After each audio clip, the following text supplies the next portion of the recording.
The opinions expressed in the following program are those of the participants and do not necessarily reflect those of Rogers nor Rogers TV.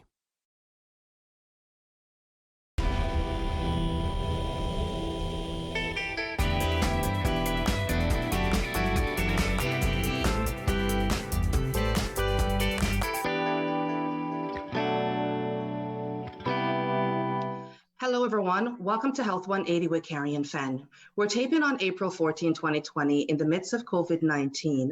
My guest is Ajax MPP and Minister of Finance, Rod Phillips. Welcome. Hi, Carion. It's great to be here. Thanks for doing this work and for all you've been doing to encourage everybody to stay safe and stay home during this very difficult time. Thank you. What was it like to do your first budget consultation? Well, it was seems like a long time ago, but it was a very interesting process to see just how earnestly and serious people across Ontario took that process. We talked to close to 1,000 people directly, myself and my parliamentary assistant, Stan Cho, and we traveled to places like Brockville and Kenora and Scarborough, and of course we were in Whitby locally, and people would come and give their ideas. So it was heartening to see how much people care about the content of the budget. And of course, that was a budget that we had to completely turn around because of what's happened with regard to COVID. But those consultations were vital because it really gave you a sense of where things were at that point across Ontario. So really, really valuable and something we'll make sure we do again. Were you surprised by anything you learned from Ontarians? I think the consistency that people expressed about what they were concerned about, really making sure that the vital services that they required were there. They certainly appreciated the things we'd done to try to put in place a more solid financial footing. And I mean, that's really coming to the fore now as we need to spend money to support this emergency for COVID. And just generally the enthusiasm of people for their communities. So it's a great snapshot. What would happen in a lot of places, it happened in Whitby, where people would come and they'd get their time to present, but they would stick around and listen to what everybody else had to say, because I think they were interested in getting that snapshot of what 50 or 60 people think about the priorities for any given community, whether it was Belleville or London or Owen Sound. So it's always great to see that community spirit. Yeah, it was nice to also see how organizations were bonding and connecting with each other and learning about what each other were doing. And you could see that in the back of the room. You could see that connection happening. That makes a big difference. Yes, that's true. Did you ever imagine anything like COVID-19 disrupting your budget? I have to say, I mean, it's been about 6 weeks now, but we were on progress to have the budget presented, and certainly weren't anticipating the major about face. We made a different decision than every other government in Ontario, which is most of them, actually all of them, presented either the budget they were planning, or in the case of the federal budget, didn't present it at all. We made a shift. And, in 10 days, and I give a lot of credit to the team at the Ministry of Finance here, managed to reconfigure the budget to go really to a thing where we would be able to provide the $17 million of support that we needed. But it was a big change, but it was necessary because, you have to be flexible and you have to understand that when a crisis like this hits, if you're not responding to that crisis, people are going to be wondering, what you're talking about. I mean, here in Ontario, last year, it's hard to remember this sometimes, but last year we created more jobs than in the whole history of the province, 200,000 jobs. And here we are now in a circumstance where just the results we saw were 400,000 jobs lost in the middle, by the middle of March. So that's how quickly things can change. And so that's why we had to make the change. And I think what we managed to do is present something that's a bit more realistic. And of course, we are still in the middle, as you and I speak, on the 14th of this health crisis, and that health crisis underlies an economic crisis for so many people. And so I think what we were able to present in terms of the action plan gave people some confidence we were responding. Huge change. We went from having what would have been a $6.5 billion deficit projection up to over 20. But no one's talking about deficits right now. They want to talk about making sure we have, the money to support healthcare, and they want to make sure that we're doing the things we need to do to help people, get money into their pockets, and that's what the economic plan we presented did, I think. Did you find that your budget consultation helped to prepare you for the budgeted needs for COVID-19? It did, because it is, and I've been, as you have, I've had the chance to travel around Ontario at different times, but there's nothing like that current feeling that you get. And even though nobody in December and January and even early February, when we were doing these consultations, COVID-19, coronavirus didn't come up once in those conversations, but support in our healthcare system came up. The needs that we had in terms of long-term care, which is turning out to be such a focal point for what's going on, came up in that conversation. And you got a sense just of the different people. I got to meet a number of the chief medical officers of health, which are now, of course, they're the generals in this war now, and 34 of them, and then the 35th being the chief medical officer for the province. Those are the people who are now, and so in the trenches, trying to really support us, along with our hospitals and other healthcare providers. So that's invaluable, and I could have never imagined that it would be the situation we're in now, but I'm really glad to have had the chance to meet them and listen to them talk about the priorities of public health. Why didn't you release your full financial budget? The idea of a budget is usually to provide that long-term, multi-year perspective. Quite frankly, when we made the decision to shift, a one-year budget made more sense, because nobody knows today what the economy's going to look like. So nobody knows what the revenues for government are going to be, and nobody knows exactly what the spending is going to need to be. So we thought, at least not on a multi-year basis. So we thought a 5-year plan was too much to really be credible. But the one-year plan has really been well received, because over the 1-year period, what we wanted to do was make sure people knew, the monies we were going to get. We've talked about it before, but 93 cents of every provincial dollar gets transferred to a hospital, to a municipality, to a school board, to a university or college, to a community partner. So they needed to know the money they were going to get.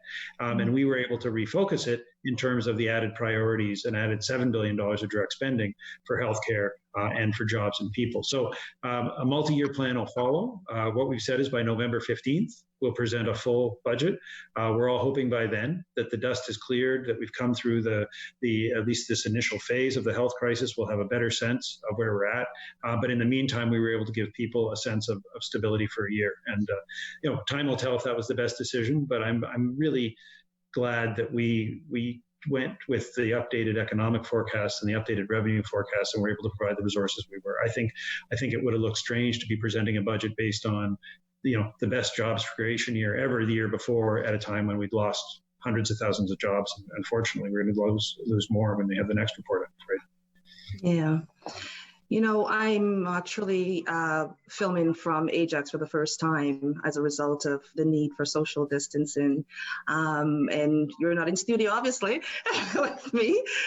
So what we want to know is, how are you working with your team? And can you give us a few tips and how you're doing it? Yeah, listen, and we're all learning about how this works. So we have cabinet meetings to start almost every day. And we meet electronically, via telephone, actually, by a phone conference. A lot of the work I do, I'm back and forth, but into the office here, because I participate most days with the Premier and with Minister Elliott in the daily update briefings. Obviously, there's a big health component of that, but there's an economic component of that as well. So that means coming in every day. And here, myself and my deputy, and I think one of our team, on a floor that holds 100 people, we've got 3 of us, sort of lots of space that's kept in between us. I'm fortunate, because in my role, I can make sure that physical distancing is enforced, but the rest of our team is operating from home. And that's really, so we'll have daily briefings with the team, the finance team, and that'll happen from their homes. I think mostly we're operating by teleconference, but they're using a lot of other digital connection tools. And then the other thing I spend a lot of time doing is talking to people like yourself who are really engaged in the community, people who are in different businesses, because a lot of what I've got to be focused on is how we're going to restart the economy. And so it's a lot of phone calls. But the thing that's different, of course, is, and you know this because you're out in the community a lot, is that typically as the local MPP, I'd be spending a few days a week going to various events and seeing people in person in my constituency office. Obviously, that's not what any of us should be doing right now. So you try to make up for that with one-on-one conversations. But I think it's going to be really interesting to see after this how it changes the way we do work. Certainly the cabinet meeting over the phone, that's not something that we did before. One of the changes we made was that local councils can do their meetings remotely, because obviously they have to keep doing their work. One of the discussions happening at Queen's Park today, because the legislature is sitting, is how are we going to function? Because when we do that, we have to do it with a reduced number of people. And the opposition have been very cooperative with working with that, but they have legitimate questions about wanting to still have question period and still hold the government to account. These are all reasonable things. How do you do that in an environment where we can't be within 2 meters of each other? But we're adapting, and I'm seeing a lot of people. I don't know if you saw the video, but there was a great video on YouTube. It was a guy who had a little device on him walking around in downtown Toronto that has a 2-meter circle around him to show just how far apart you had to stay.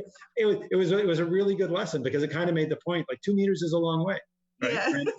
And so he'd walk down the sidewalk, and basically everybody would have to get off the sidewalk in front of him, because most of the sidewalks aren't. So we're all figuring it out. We're all adjusting. Do you think, are we in a recession right now? Just the nature of a recession is what had happened. It happened after the fact, because it's 2 consecutive quarters of reduction. But we are clearly in an unprecedented economic crisis. That we can say definitively, and I'm choosing to focus on what we do to address that, both in terms of the support we provide, the support the federal government provides. I have to say we've been working very closely with federal Finance Minister Bill Morneau, with Mark Holland locally, around what are we doing, because the federal government is providing a lot of very direct support in terms of aid. So I'm saying we'll find out over time what the economic situation is, but it isn't good. And that's obvious to everybody who's looking. And what we need to do, we've doubled the amount. There's 194,000 of our lowest income seniors. We've doubled the amount we're sending to them. Every family with children 12 or under, we're making $200 checks available, $250 if it's a special needs child. We've cut electricity rates. We're trying to do the things that help people now. And this is not something that is going to, we're not going to be all back to normal, either from an economic point of view or from a health point of view for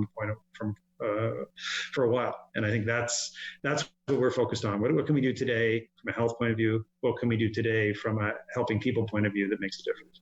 Do you expect to bounce back right away for businesses, or do you think it'll take a bit of time for us to get back to where we were before? Carion, it's the question everybody is asking, and I wish I had an answer. What I know is that we've relied on our health professionals in Durham locally and around the province to help us determine what's safe and what's not. And I think that, we released some modeling over a week ago that really showed that what Ontarians have done has saved, that the upside, one of the risks they said was 100,000 people that could have been saved because of the great cooperation that we've seen from people in terms of physical distancing and that happening. When we start to ease our way back out of this, we're going to have to rely on those same health professionals. The Premier asked me to chair our team that's looking at the path to economic and jobs recovery. And so we're undertaking that planning now, but we'll be doing that in lockstep with a combination of those health professionals and with business, with union leadership, with the opposition, who've had some good ideas about things, with local municipalities around what are the things that we can perhaps restart sooner, maybe based on the nature of the work. Maybe based on the nature of what the health professionals are telling us. Are there going to be some regions that can start sooner than others because of their experience? But this is all going to require a level of testing that's ramping up, and it's going to require continued cooperation. The economists, for what it's worth, and we listen to them pretty closely here at the Ministry of Finance, do believe that there's the potential for the economy to bounce back pretty strongly. Because there'll be a lot of pent up demand, but it's all going to depend on the health situation. Because if we're nervous about going to a restaurant, are we all going to go back to a restaurant? That's going to depend. That's true. Yeah. We'll take a quick break, and when we come back, we'll continue our conversation with Ajax MPP and Minister of Finance Rod Phillips. We'll be right back. This program is brought to you by Ignite TV. Now you're in command. Visit Rogers.com for more details.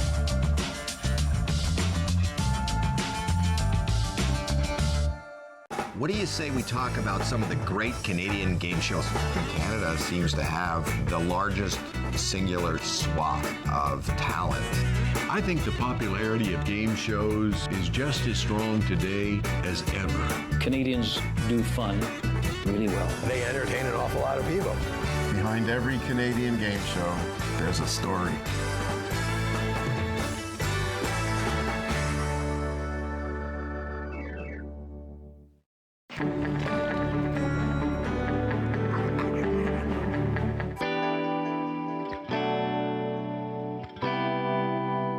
We are learning more about what the government is doing to help us get through COVID-19. Back with me is Ajax MPP and Minister of Finance, Rod Phillips. Now that COVID-19 has forced us to have consultations with doctors over the telephone, are telephone conversations something the government should be doing moving forward? You know, I think this experience is going to open up a whole different set of options and an understanding of how it can work. And I should say, Carion, you know, you mentioned our doctors. We've talked a bit about our frontline health professionals, our nurses, everybody who's keeping our health system going, the pharmacists, the cleaners at the hospitals. They're all doing such a fabulous job, and we all just need to thank them every chance we get. So let me say thank you. When it comes to telemedicine or what we can do digitally, there were already a number of pretty impressive steps that were being taken in terms of how that was progressing. It comes down to the patients being comfortable and, of course, the medical professionals being comfortable administering the service. And I think this is going to change the velocity of that, because we're having to now. We're having to have that experience. And I think people are finding what works, what doesn't work, what other kind of supports might be necessary. But we are also going to be in this situation with COVID-19 likely for a while. We are hopefully going to flatten the curve. There's some good initial signs on that. But then we are going to have to manage for future outbreaks. So these kinds of physical distancing strategies where it can work, whether it's in healthcare or elsewhere, I think are going to take hold, because we will be, until there's a vaccine, we're going to be looking to always be that little bit extra careful. And particularly when it comes to our health professionals, we need to stay healthy ourselves, but we certainly need to keep them healthy, because they're at the core of our ability to respond. So anything that protects them is something that we should all, put our shoulder into and make work. Yeah. The emergency measures that were taken to get through this pandemic will change the way long-term care is provided. Do you think that would be a permanent thing, or do you think it's a temporary thing? I think there's going to be a lot of lessons learned from COVID-19, and I think long-term care is one of the areas where a lot of those lessons will be things that lead to change in the future. Yes, and we are seeing this internationally. One of the things we are doing is working with other countries and other jurisdictions to understand what is working and what is not, and quite clearly. And we've seen it in Ajax, in some of the tragic deaths in some of our long-term care homes.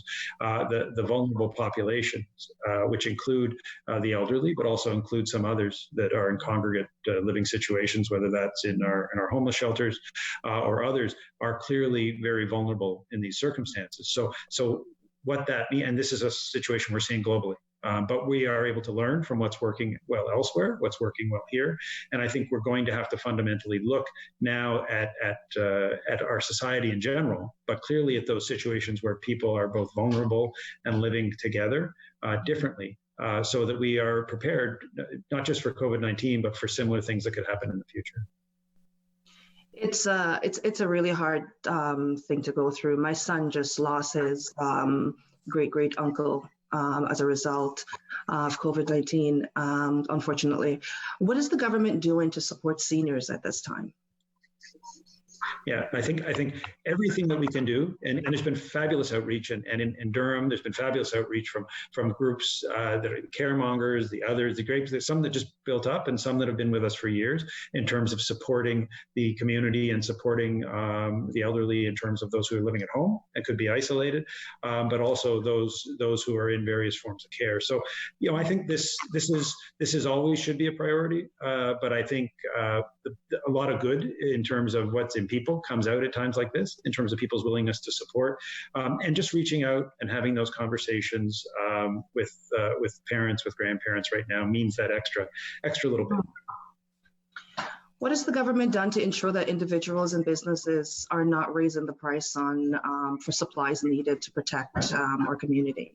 This is a really good point. So we've done a lot to help support businesses. We've given them over $10 billion of deferrals of taxes and WSIB and provided direct support. And as I said, the federal government has too.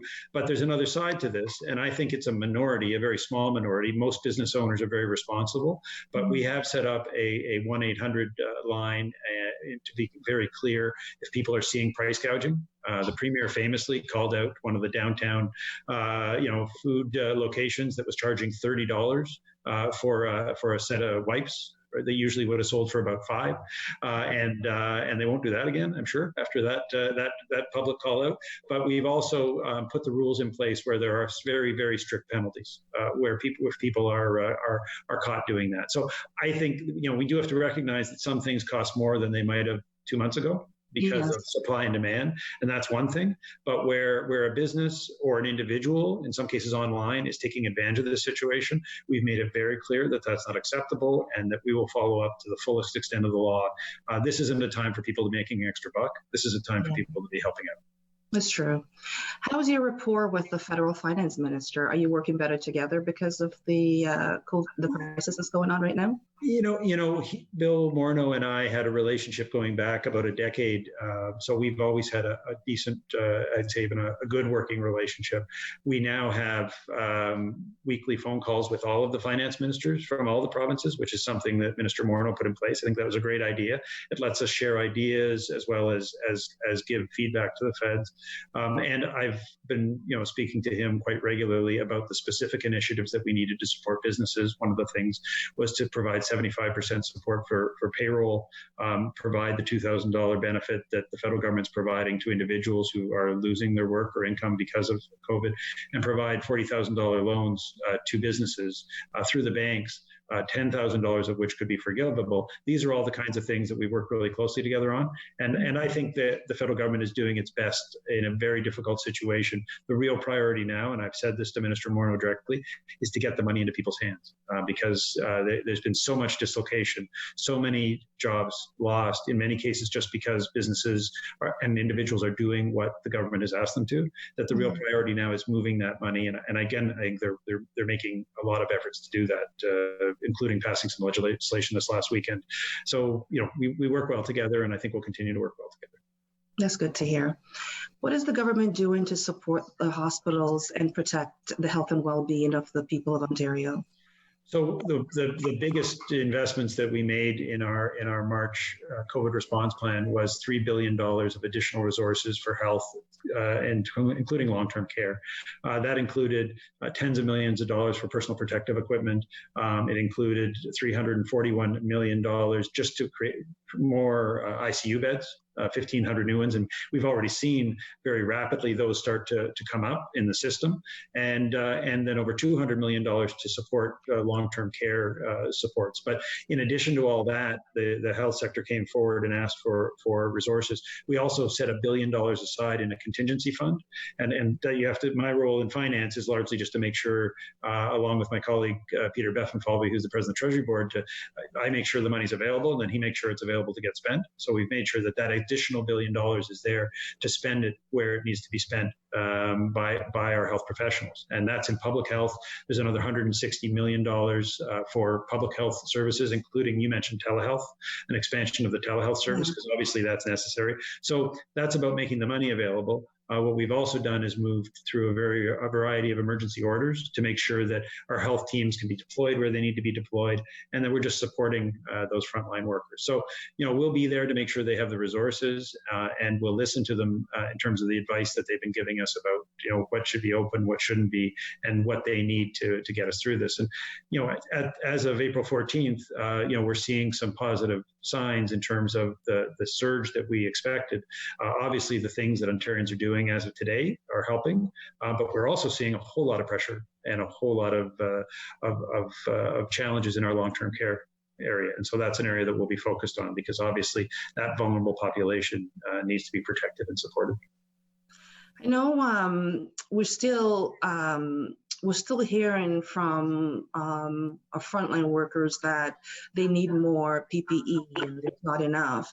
Is the government prepared to fund the resources needed to provide more PPE for the hospitals in Ontario.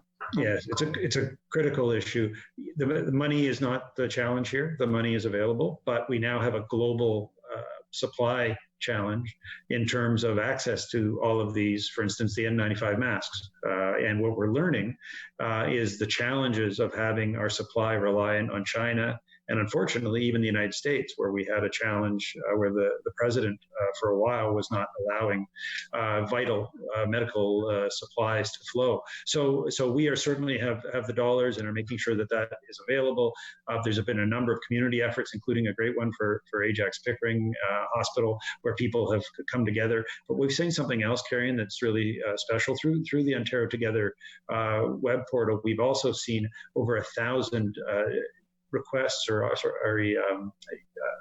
responses to the Premier's request for equipment and materials to be made here in Ontario. And we've already seen masks start to roll off the assembly line made here in Ontario, syringes, the swabs, I'm sorry, not syringes, gowns, and we're seeing companies turn their production over. Ventilators. We have an order for 10,000 ventilators through O2, which is a consortium now working with other industries. And so we've actually now had to start to rely on local supply. And again, money won't be the issue. We're going to spend what it takes, but we can't necessarily count on getting our share of supplies internationally, because every country in the world, some harder hit than Canada is right now, are putting calls on those supplies. So it's been a major effort by businesses and a major effort by our healthcare providers, but we will keep making sure that supply is available. And the communities have been great too, reaching out and providing. We've had businesses that have found 295 masks that they might have had it, in storage. Yes. They've taken that and dropped that off at the local hospital, which is fantastic. With everything that's going on, people are anxious and worried. What's in the budget for mental health? Because I assume that there will be an increase in the amount of people who need mental health services. Yeah, I know this is an area that you care about deeply. It's an area that I have a background in. So there is still the major investment in mental health that was always planned as part of the budget, over $3.8 billion in partnership with the federal government over 10 years. But in addition to that, we put another $12 million in emergency surge funding in to support direct mental health services. That was in the March COVID response plan. And we'll continue to provide that direct support. That's really around two things, more general support for the community, but also looking a lot at the situation with our first responders and frontline health workers. So this we were talking before about what will be different. I think all of us is experiencing the isolation that comes with this situation, and it is not an isolation that is of our choosing, and it's one that may go on for a while. So the government was going to provide those additional resources through the various agencies, the Ontario Shores in the Durham area, and others that have that expertise. Yeah. So what can you tell me quickly? What can you tell Ontarians? What can you say to them to make them feel that everything is going to be okay? Well, I have to be honest with them. We are going to get through this 100%. But we don't know, and I use a hockey analogy. I'm sorry, that's my way. But we don't know if we're in the first period of this fight or if we're in the third period, because we don't really know this virus very well. So we are going to get through this. We're going to get through it together. But there is going to be some tragedy. There already has been some tragedy along the way in terms of lives lost. The work that everybody is doing individually to make that difference is making the difference now. And obviously, the governments are going to work together, but it really is going to be mostly on all of us as citizens to do the right thing. Stay home, wash your hands, make sure that we respect the physical isolation. So pretty much it comes down to we all have to work together to get through this. That's all the time that we have for today's episode of Health 180 with Carion Fenn. Thank you to Ajax MPP and Minister of Finance, Rod Phillips, for joining us today. And thank you for watching. And remember, together we're stronger. Call the Rogers TV viewer response line.